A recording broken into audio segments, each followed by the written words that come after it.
Hey everyone, welcome back to OCD Recovery's YouTube channel, where today I'm going to talk about one of the most important things that OCD recovery, what I learned from changing my perspectives and changing my behaviors, bless you, has taught me over this 6-year journey.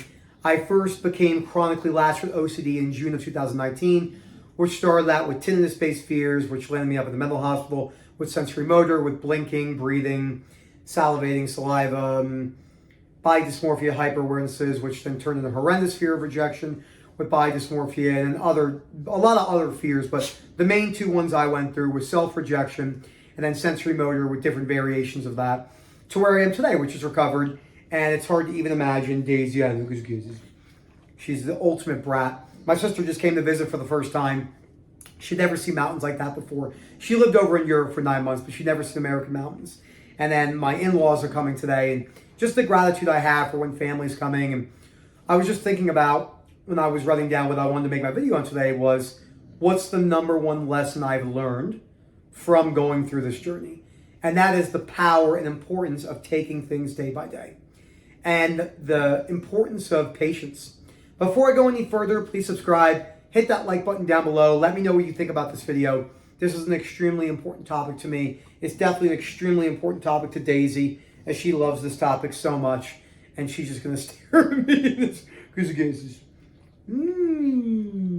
A lot of people I work with think that's gross. I think Rob thinks it's gross when dogs kick him. Get out of there. You're gross. Or am I gross? So, when you're going throughout OCD recovery, you want everything to be answered and fixed right now, right? Which is understandable. Anytime you have an intrusive thought, image, sensation, urge, you want it to go away immediately. Whether that's with self-reassurance, avoidance, Googling, ChatGPT, some form of behavior or self-talk that will move you further and further away from unconditional self-life and other acceptance of your worst-case scenario. It's completely understandable. I have as much empathy and sympathy as a human could have, but we do have to change this, and we have to slow down the 0 to 100. When I first came in, I wanted answers to everything now. When I first came in, I was a slave to my ADHD. When I first came in, I was a slave to my conditional self-life and other acceptance behaviors. I wanted everything now. I wanted people to know how smart I was. I wanted things to be solved instantaneously. I didn't want to take the long road. This is why I'm so incredibly grateful. I am so lucky for having this disorder. I know so many of you will hear that and think, he doesn't mean that. You can't mean that. And I wouldn't have meant that years ago, but I mean it now. The fact that I can recover from OCD, the fact that I have recovered from OCD, the fact that I have read the books on the reading list a few times each, the fact I've gone through the ups and downs like we all know so well, the roller coasters, the best days followed by your worst days and vice versa. The fact that I've learned to wear every single strong physical anxiety sensation and bring it to work, hang out with my wife, intimacy, romance, sex, cuddling on the couch while having extreme intrusive sensations and urges, panic. The fact that people would know something was wrong with me, but I just didn't want to vent and complain anymore. So I would just say, just having a hard day at work. And all these different things that I had to do to get myself to where I am today. The ability for me to take that, the application of building high frustration tolerance, and apply that to so many areas of my life is not something that I ever would have gained, more than likely, if I wouldn't have gone through OCD recovery. I rushed everything my whole life. I had no sense of patience. And again, I wouldn't have probably learned that unless I had something else really tragically happen to me. Maybe I got paralyzed, or maybe I lost a limb, or maybe, I lost my mom as well and I had no parents. I mean, I didn't change when my dad died. So it wasn't like losing a parent changed me. Probably made me had more animosity towards the world and unfairness and victimhood. So OCD was really the only teacher I can think of that allowed me to just take things day by day and realize that I don't have to have things solved right now. I don't have to be a slave to my emotions. I can live in a world spiraling out of control with conditional self-life, other acceptance, and rigid beliefs. I don't need other people to see things my way.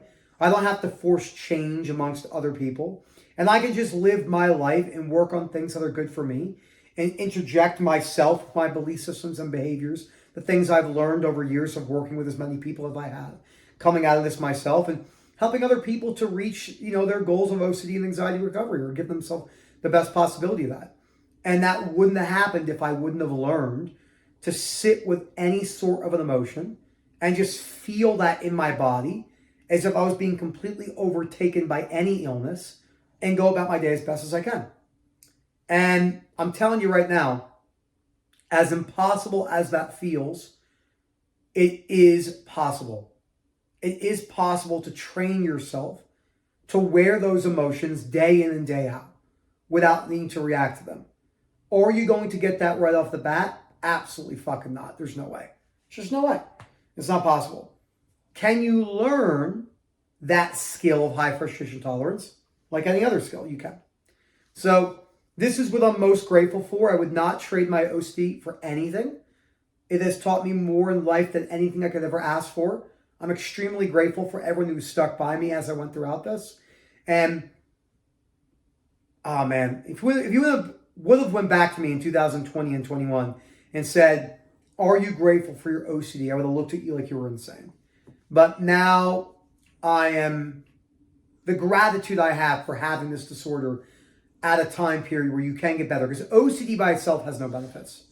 There's no benefits from OCD. It's like they're saying there's benefits from having a malignant tumor. A malignant tumor kills you, most of them. So the benefits come from the lessons that you learn, but we know how to recover.